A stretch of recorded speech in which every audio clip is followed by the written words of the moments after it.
Picture a bomber that was first built in the 1950s, an airframe older than most of your parents, perhaps even older than your grandparents, now flying over Iran with absolute impunity. It is not sneaking in at low altitude beneath the radar coverage, nor is it hiding behind stealth coatings that cost billions of dollars to develop and maintain. It is simply flying brazenly, freely, and dropping bombs at will.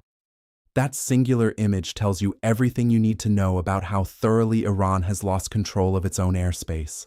And it raises a question that every defense analyst, every military strategist, and every geopolitical observer is now forced to ask.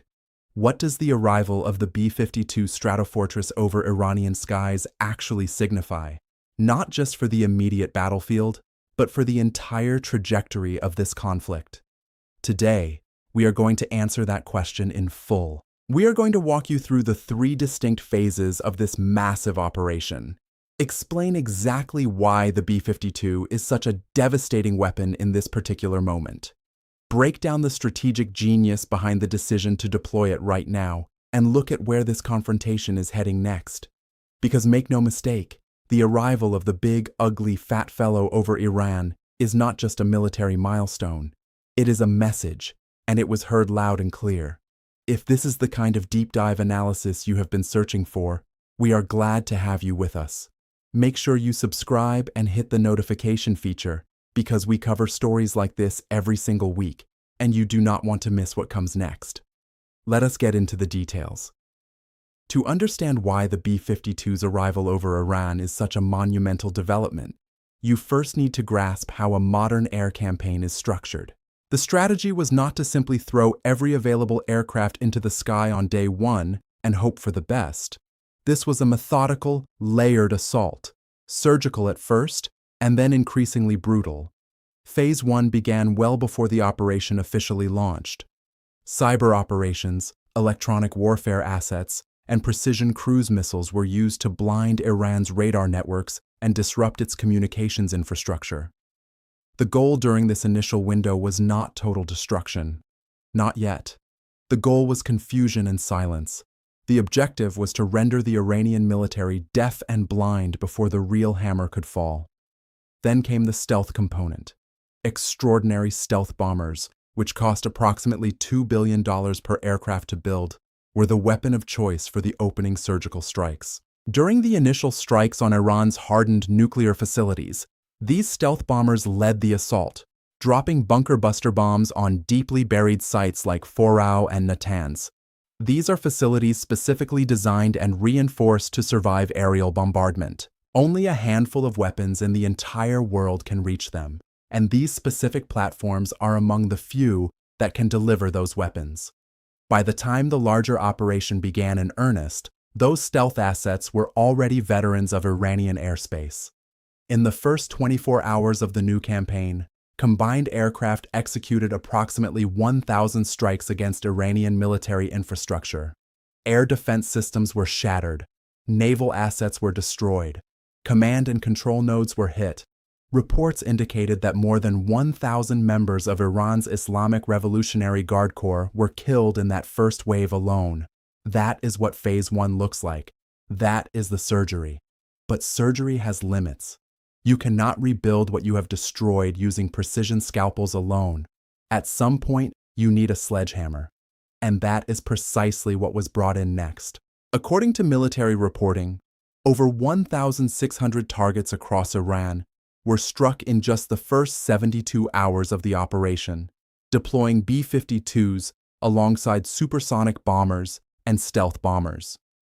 Targets during this phase included command and control centers, Revolutionary Guard Joint Headquarters, Aerospace Forces Headquarters, Integrated Air Defense Systems, ballistic missile sites, Iranian naval ships, submarines, anti-ship missile sites, and military communication capabilities.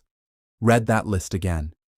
Every single pillar of Iran's military architecture, air, ground, sea, missile, and communication, was under simultaneous assault. And now, in addition to the stealthy precision of the special bombers and the supersonic power of the B-1 Lancer, the B-52 Stratofortress had entered the picture. Here is where it gets fascinating. Because the B-52 is not what most people would think of as a cutting-edge weapon. It first flew in 1952. It has been in continuous service for around 70 years. It is not stealthy. It is not supersonic. It is large, slow, and highly visible on radar. So, why on earth would the United States send the big, ugly, fat fellow into Iranian airspace right now? The answer is everything, and we are going to break it down for you.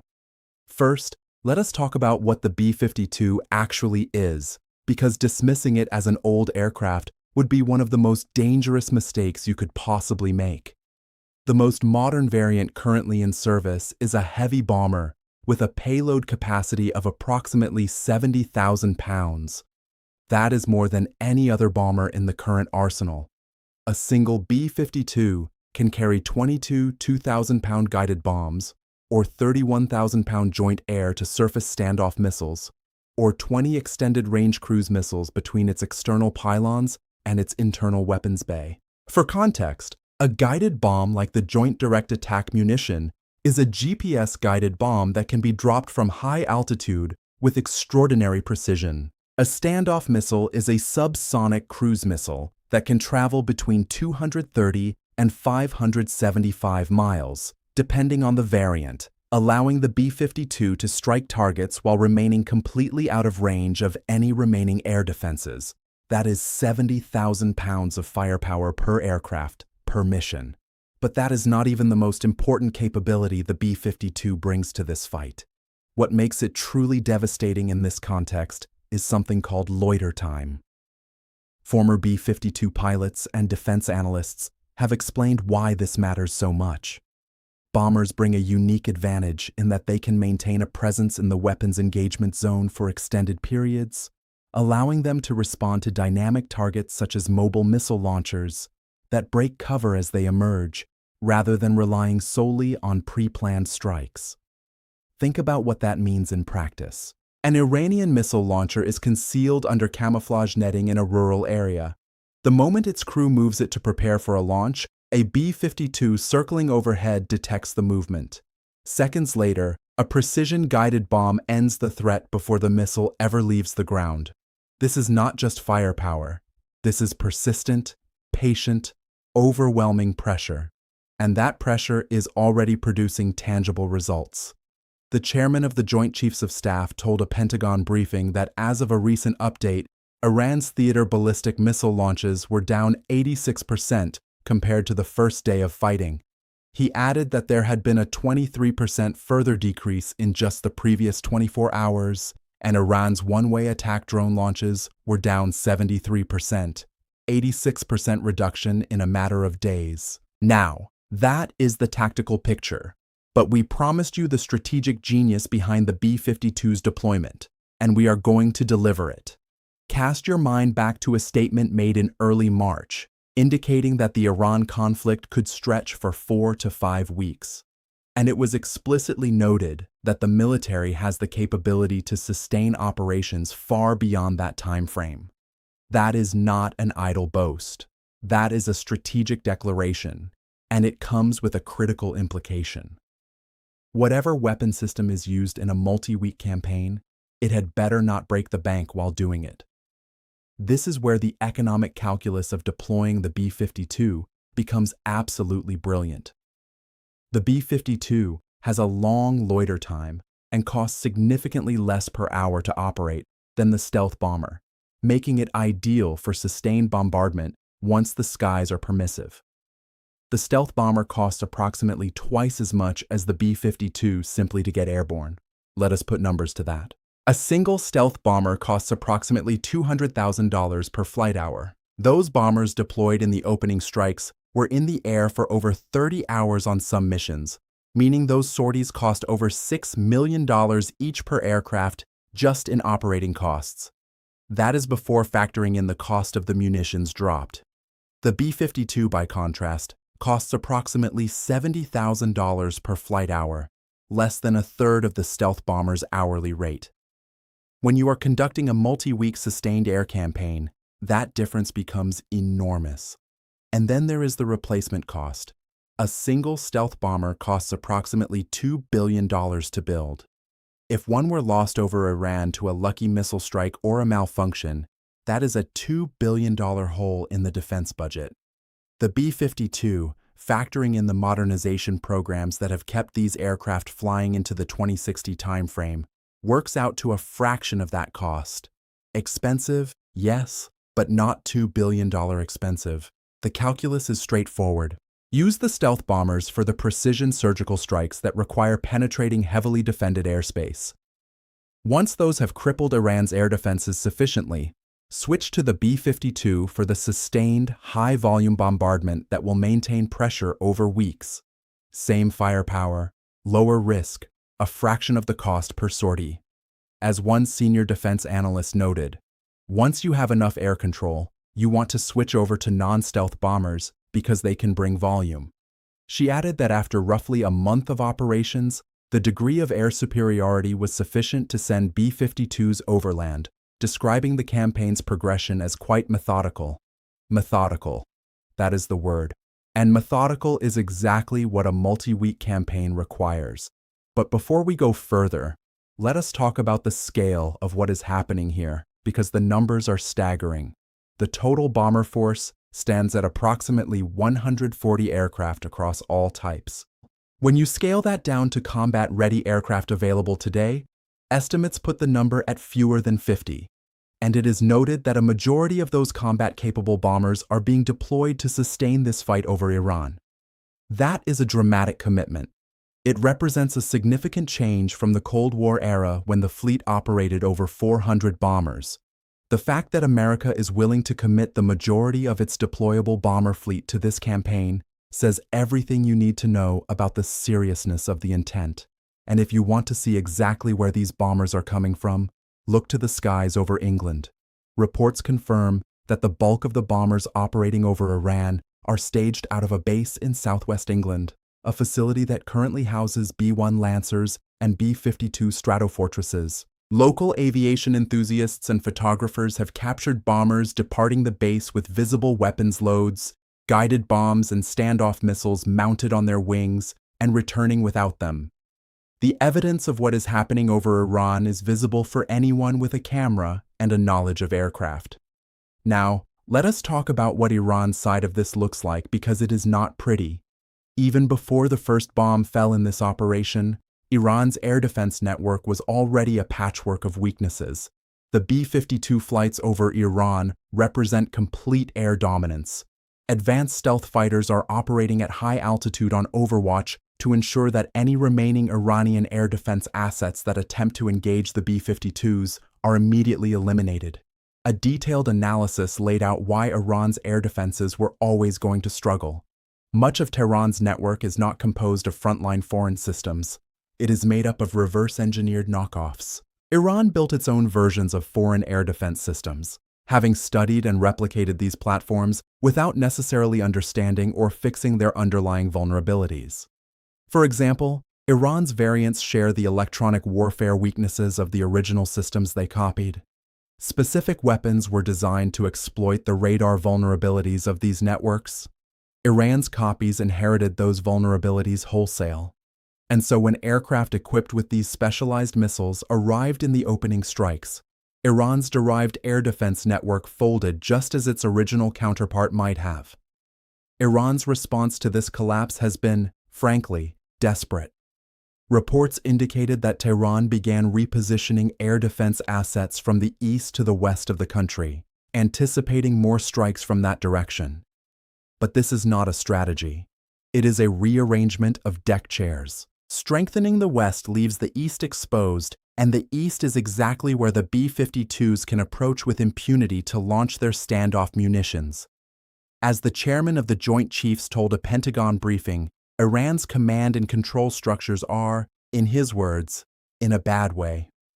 The military command is now shifting from large, deliberate strike packages using standoff munitions at range towards stand-in precision strikes directly overhead Iran.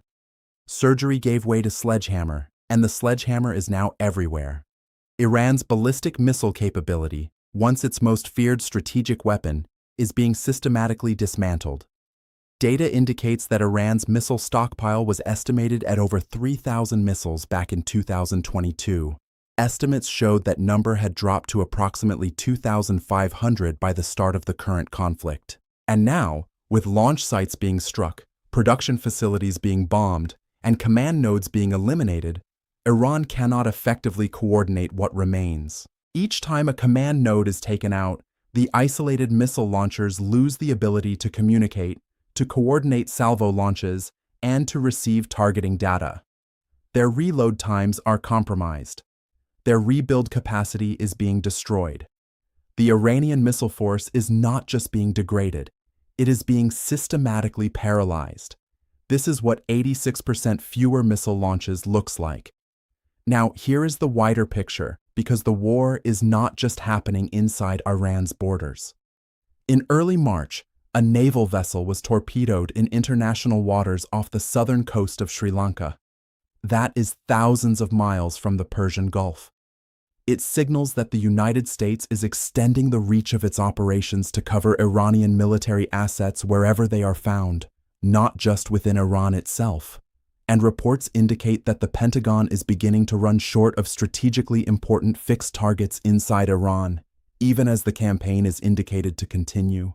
This has pushed the military command toward what was described as dynamic target servicing, hunting mobile targets as they move across the battlefield. The B-52, with its long loiter time and massive payload, is ideally suited to exactly this kind of hunting. Meanwhile, roughly half of Iran's missile launchers are still intact, according to recent intelligence assessments. Thousands of one-way attack drones remain in Iran's arsenal, despite weeks of strikes. This conflict is not over, not by a long shot, and the B-52 will be central to the next phase of wearing those capabilities down.